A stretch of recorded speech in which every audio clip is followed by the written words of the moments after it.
Are you a member or attender of Saddleback Church who has not yet taken Class 201? If that's you, or any of the classes, or any class, of course our emphasis is 201 because that's the discipleship class that we're a big part of. That's true. But if you have taken not all or none or just some, what a variety of options! Classes, take whatever class you've not taken this weekend at Saddleback. You can do it here at Lake Forest. You can do it at a campus near you.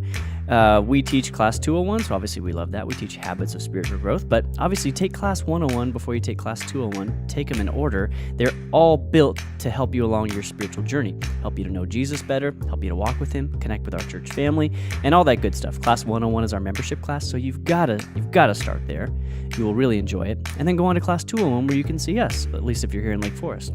By us, he doesn't mean me. I won't be there. But how you can do that is go online, go to saddleback.com/class, and it'll give you a little drop-down menu with all the campuses, so you can choose the campus that's nearest you. And then it'll show you the next days for class, which is Sunday, June 10th. So you can register for that. We'd love to see you. Absolutely. Now enjoy the episode.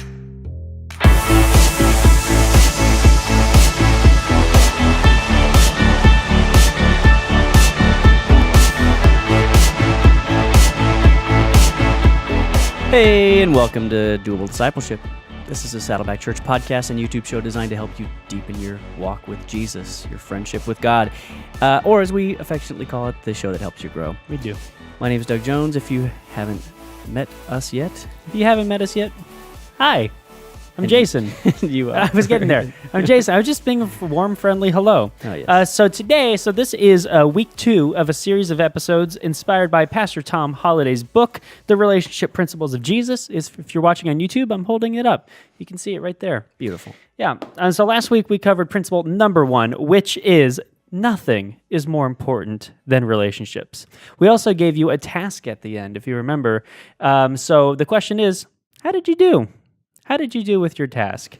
I hope that you did well. And if you didn't, go back and try it again. And if you didn't watch or listen to that episode at all, go back and do that, of course. That too. Yeah. So this week we're moving on to principle number 2, which Doug is about to unveil for us now.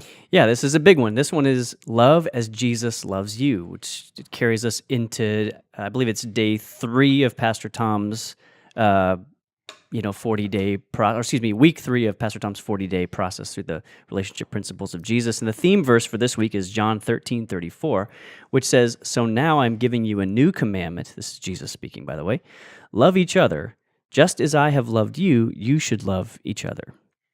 Yeah, so last week we looked at Mark 12, where Jesus told us the most important commandments were to love God and love others, affectionately called the Great Commandment. Mm-hmm. So in John 13, what we just said is that Jesus issues a new commandment, and that's to love one another as I have loved you. And he doesn't just stop there, by the way. He says, this is proof that you are my disciples. So effectively, he's saying, prove you are my disciples by loving each other the way I have loved you. Yeah, wow. It's a big deal, and it's what Pastor Tom refers to as the impossible challenge, right? And that is to love with the love of Jesus, right?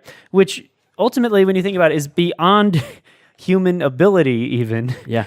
Because we are imperfect creatures, loving imperfect creatures, and so it's not going to go as well as you may hope it does each time. So it's called the impossible challenge, and we can only succeed in this challenge with the power that Jesus alone can supply. Yeah, that's a super important part, right? If you think that true love is easy, I would venture to guess you're probably doing it wrong, right? Like it's hard work is what we're getting at, but it's worth working towards. Yeah, Tom really emphasized the point that that this is something you just cannot do without supernatural help. Because to love people the way Jesus loves requires doing things that go against the typical grain of human nature. Like we tend, if we come to a fork in the road, to want to do the selfish thing, to do the thing that focuses on us. So loving this way is way harder than, it's easy to talk about. It's very hard to do. Hard to put into practice. Yeah.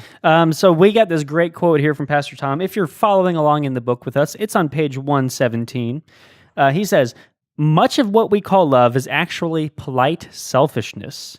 we say I love you, but we really mean I love you because of what you do for me, because you're pretty, because you're handsome, because you're smart, because you're rich, or we really mean I love you if, right? If you meet my needs, if you are not too much trouble, or we mean I love you when I'm successful, when I've had a good day, when I feel like it. See, but Jesus calls us to a higher kind of love. Yeah. That quote is really it's really a solid burn. It's like it's calling out the kind of love that we typically do, which is the kind that is very often focused on trying to get something back out of the other person, which we'll talk about more in just a little while. But what we're going to do today is we're going to go through a biblical guide to love that Tom lays out in the book. And we're going to go through a few just basic principles that sound very easy and sound very simple, but are actually a big challenge. So the first one that we're going to cover is, first, you got to be patient, because we're looking at 1 Corinthians 13:4, which is known as the love chapter. I mean, it's the spot where you have Paul laying out love is patient, love is kind, love is et cetera, and we're going to go through those today. But the first one is love is patient. And being patient means that we have to set aside our own agendas so that we can accommodate somebody else's agenda. Last week, we talked about this idea that relationships are more important than tasks. It's easy to get sucked into to focus on getting things done, doing. We talked about the idea that we often feel like we need to justify our existence by accomplishing things.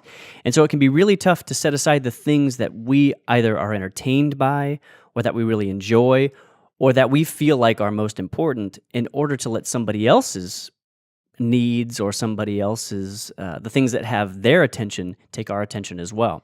And again, this is one of those things that sounds easy. It sounds like, just be more patient with people. Yeah, I can do that. That's no big deal. That's easy.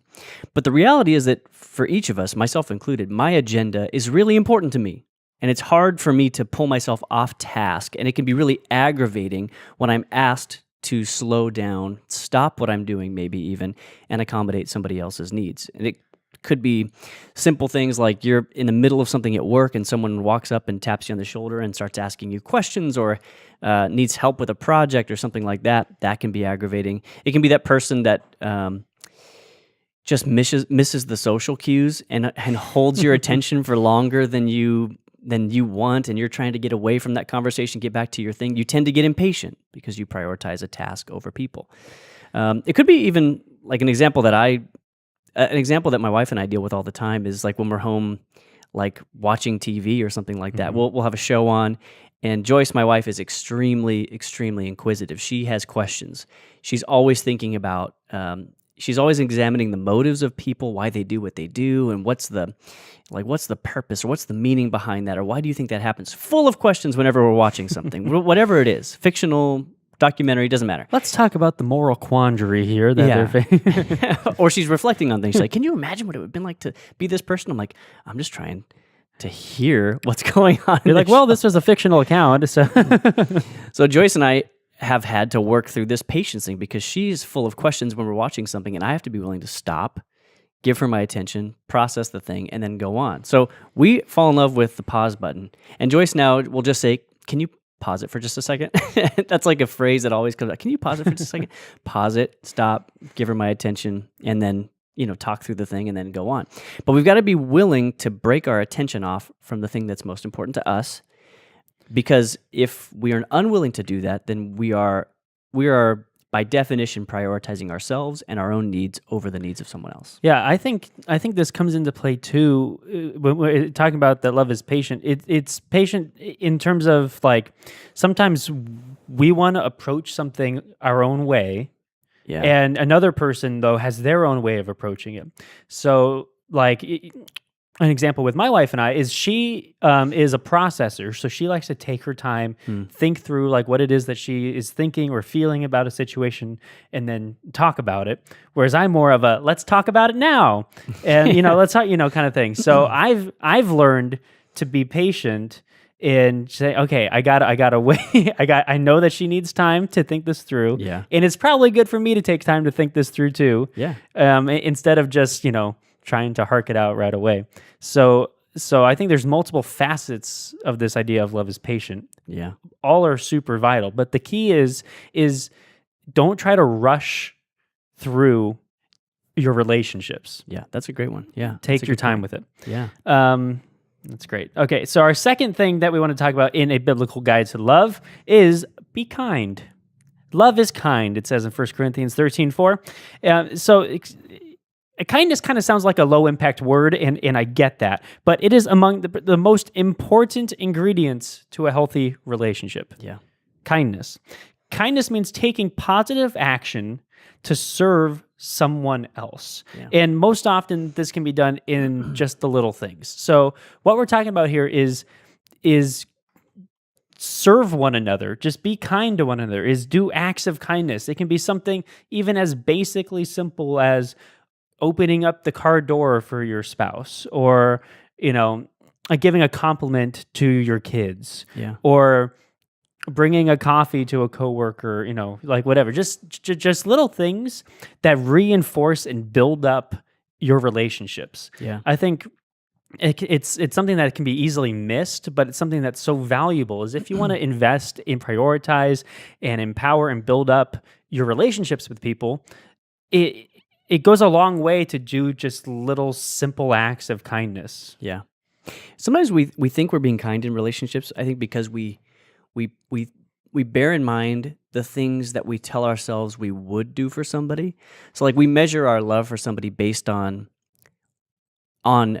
a grand gesture that we say we would do if Sure. needed. Like, so we'll say things like, "I would die for this person," or "I would give anything for this person," and "I would do this and that." And I think when we do that, we give ourselves, we inflate our own picture of how well we're loving somebody else. Yeah. Like when I think of like my family members, I think I would lay down my life for any of these people, and that gives me this feeling of I must really love them if I'm willing to do that.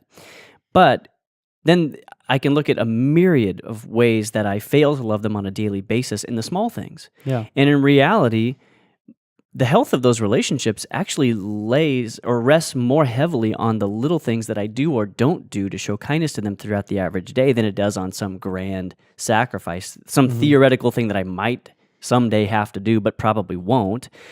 So we can see our love for others incorrectly sometimes because we look through a lens of what we'd be willing to do and not through the lens of what we're actually doing day to day. Because the things that you are or aren't doing are actually the things that are either bolstering or polluting your relationship day in and day out. Yeah, and I think this comes into play a little bit when we talk in a couple points on don't be selfish, but ideally, like what we're talking about is changing the way that you think to not just be so self-focused, but to think about others. Right. And that's where those acts of kindness comes in. Yeah. Because oftentimes it's something that you're doing for yourself, like, say, opening up a door into a store or whatever. You're doing that for yourself. But then are you thinking in turn, is there somebody right behind me that I can keep this door open for? Yeah. And that's the little act of kindness, because it's moving beyond what you've done or thought of for yourself, and then is thinking about somebody else and taking action in that. Yeah, that's good. Yeah, so kindness, remember, kindness is taking positive action. It's doing something that is real and tangible for others. It's one thing to say you have a feeling for somebody, but to actually set out to do something for that person, no matter how small, is where that love that you say you have is actualized, where it's made real. Yes. Otherwise, it's just theoretical. It's all in your mind. And then you can think of yourself as better off than you are. Think of kindness in terms of actual deeds done to It's others. doable discipleship. If you will, and I know you will. Number 3. So we've talked about be patient, be kind. Number 3, we're also in 1 Corinthians 13:4 for this one as well. We'll move on to 1 Corinthians 13:5 momentarily. But don't be proud. And the verbiage from that verse says, love does not envy, it does not boast, and it is not proud. One reason why I think this is worth pointing out and why Paul does it, why we're focusing on it now, is that pride is really the ultimate enemy of relationships. Because if we think of pride, like I heard Pastor Tom describe pride one time actually a couple times, as self-focus. Pride is essentially placing yourself at the center and orienting others around you. So others are arranged, they're sort of incidental to your existence, but you're the center, you're the primary one. And so when we're focused on ourselves, it is by definition impossible, or at least extremely difficult, to focus on others. So pride is is ultimately what's at the root of the fall. It's what broke relationship between Adam and Eve, between them and God, and has really caused every piece of evil and suffering that's come down through history. It all comes down to pride. It's all comes down to self-focus. So that's really the bottom line there. If we prioritize ourselves, it's very hard to prioritize others. And so part of what we're doing in this process of relationship building, and by applying this passage to our lives, is we're trying to actively turn our attention outward to other people so that we can show kindness to them, be patient with them, all the things we're talking about, giving them the focus, making them the priority. Yeah, it's such an important point. Like it's kind of the essence of this whole thing is it's kind of changing revolves around this from one. inward focus to outward focus, which is what we talked about earlier. But it's taking it out of your out. I'm gonna start that again. It's it's taking this focus of what is best for me, or what do I want, or I deserve, whatever. And instead, it's putting those feelings but pushing them outwards, and in caring for others in that way is I should do this for this person, not because we want anything in return, but because it's a way to build up this relationship. It's a way to care for the other person. A relationship is a two-way street. You gotta think about right. Anyway, so number 4, moving on from 1 Corinthians 13:4 into 13:5 is don't be selfish. Love is not rude. It is not self-seeking. It is not easily angered. It keeps no record of wrongs. Right? This is such a major theme in the New Testament writings. It's to succeed in relationships, we must turn our eyes outward and take a genuine interest in the well-being of others. I love the use of the phrase "genuine interest," because because God knows your heart. So if you're being kind to others for some nefarious reason, you're not fooling anyone. Maybe you fooled the person, but ultimately God knows. So take a genuine interest in the well-being of others, right?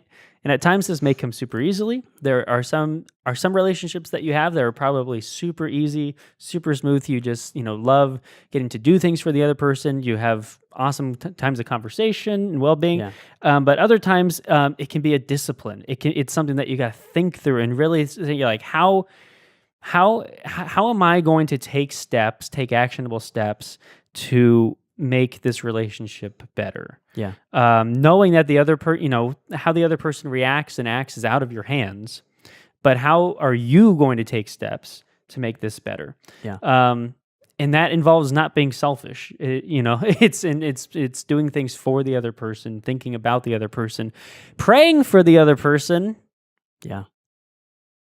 Let that one sink. and, and as we said, taking a genuine interest. I think too, it's good for us to realize that a genuine interest may look different at the start than what you want it to end up in. So, for example, taking a genuine interest in the well-being of others may be something that initially just really goes against your grain, and you're really fighting your self-centeredness. You're fighting against your urge to make yourself the priority. And it may start out with this idea that I'm not really psyched about laying aside my needs for the needs of this other person.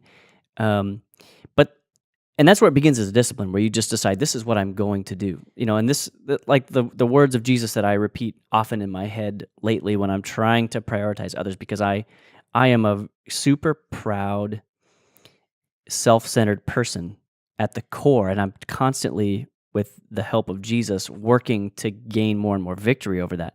And that's why Jesus spoke so often about sort of us rearranging the way we see ourselves fitting with other people, placing others as instead of as beneath us, placing them right beside us.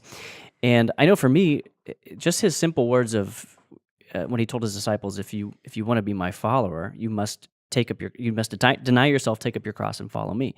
And that's a phrase that sounds really self-deprecating, but it's something that I have begun to repeat to myself often. Deny myself, take up my cross, and follow Jesus. And so there's a desire in me to become like Christ and to prioritize others. But then there's the momentary instinct in me to prioritize myself and do whatever makes me happy. And so I have to willfully make that switch moment by moment. I have to decide, no, I'm not going to go down I'm not going to go in the rut in my heart, which is to focus on me. I'm going to decide to do the right thing, to carve a new groove, to build new habits, and to change things. So it does start out as a discipline very often. Some relationships where you just click with people, it make them very easily, like Jason was saying. But a lot of the time, it's going to be tough at first. Mm-hmm.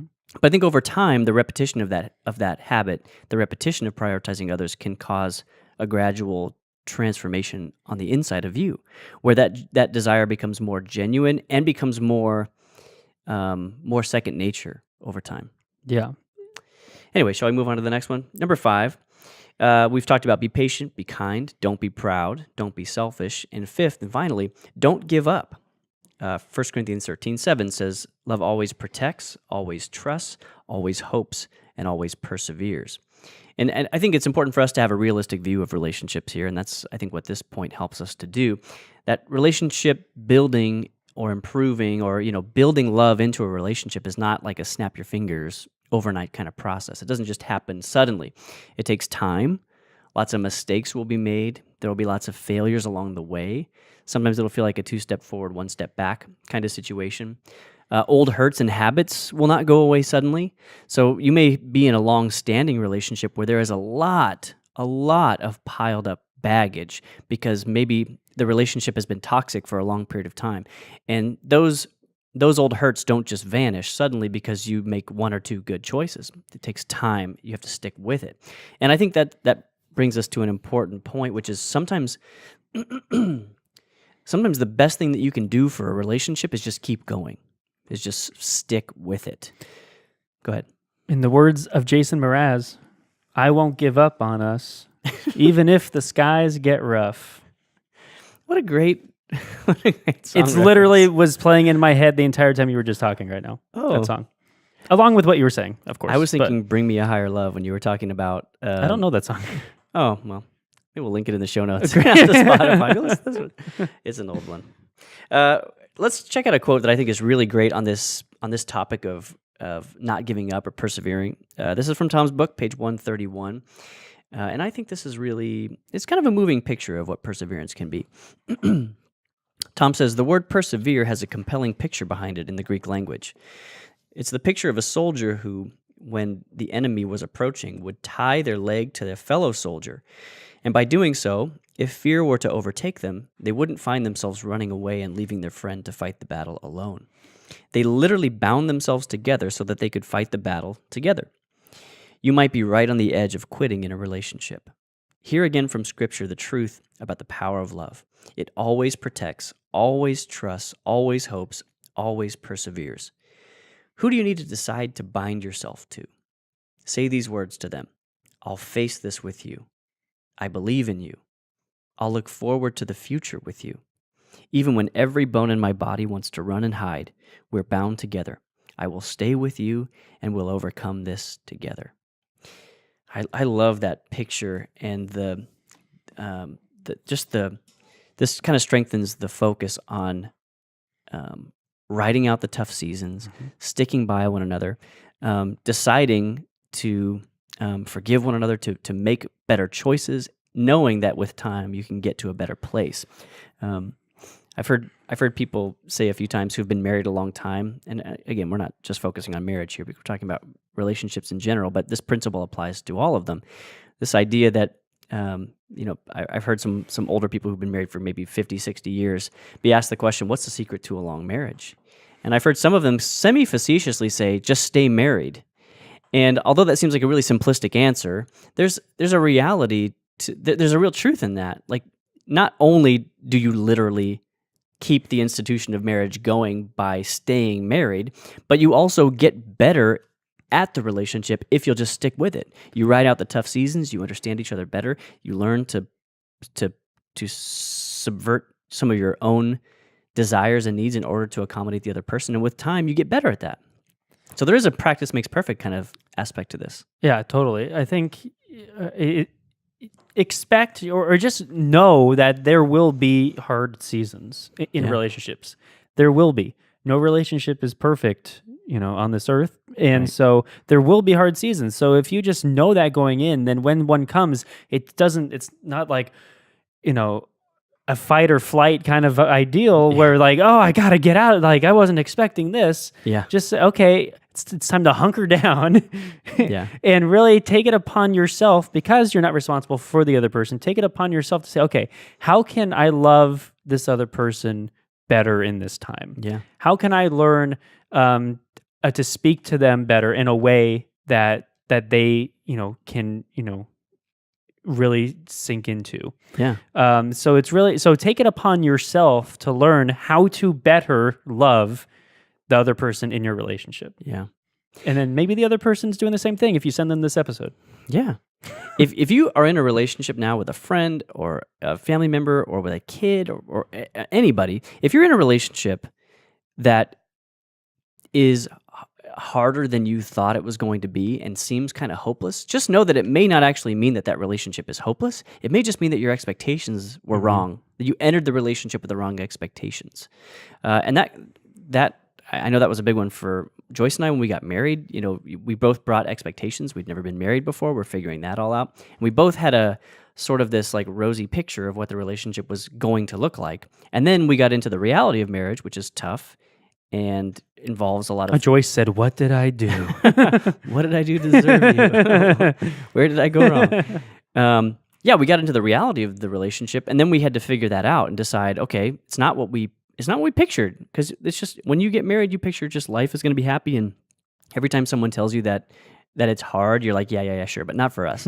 And then you get into it and like, oh, actually, yeah, I got you it's this hard pair for of us too. rose-tinted glasses. Yeah. Yeah, so just know, like, if you get into a relationship and it feels harder than you expected, it may not be as hopeless as it appears to be.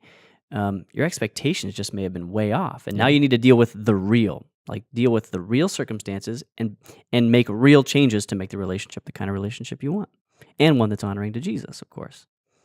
Yes. Shall we talk doables? Doables. Ding! Is that the sound? It's not the sound. Okay.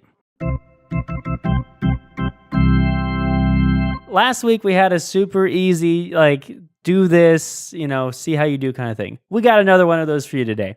So, the doable for this week: identify which relationship in your life is most in need of refreshing. It's probably the person that you immediately have been thinking of this entire episode. Yeah.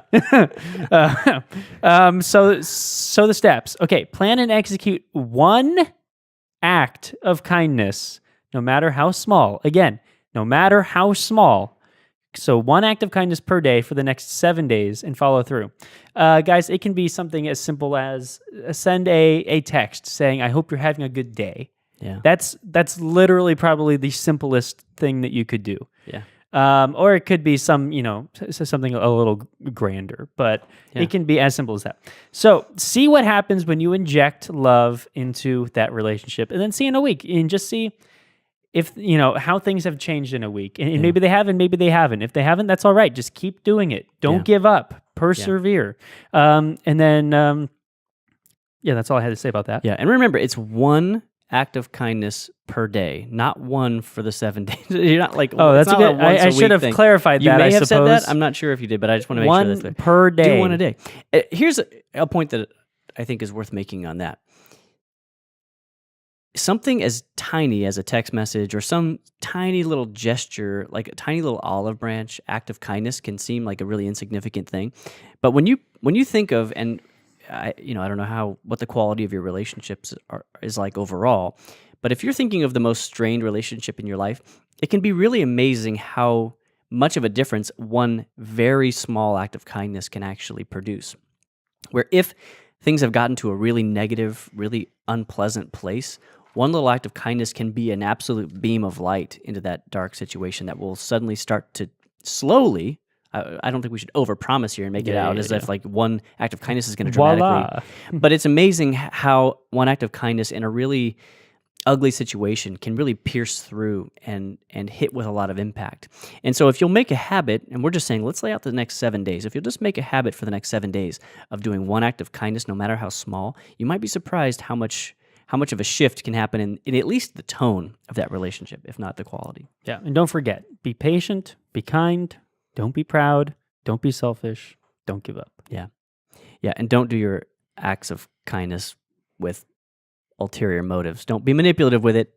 Focus on the good of the other person and not on your own. Have we added enough caveats to that? It sounded simple when at the time. It still is. All right, let's wrap it up there. Guys, thanks so much for watching. Thanks for listening. We're going to pick up again next week with the next week in Pastor Tom's book. So please join us for that. We'll see you next time. If you're a podcast listener and you enjoyed this episode, consider giving us a rating or a review on iTunes. If you do, you'll help other people find us in the future. And if you're thinking, hey, listening's great, but is there a way I can watch these episodes? Yeah, there is. Subscribe to the Saddleback Church YouTube channel for video versions of these conversations, plus lots of other video content. And if you're already watching us on YouTube, subscribe to the podcast so you can listen in the car or wherever else you go. Lastly, you can always get in touch with us by emailing maturity@saddleback.com.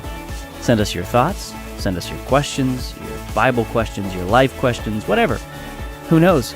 Your question just might inspire an upcoming episode. Thanks again for tuning into Doable Discipleship. I'm Doug Jones, and I hope you'll join us again next week.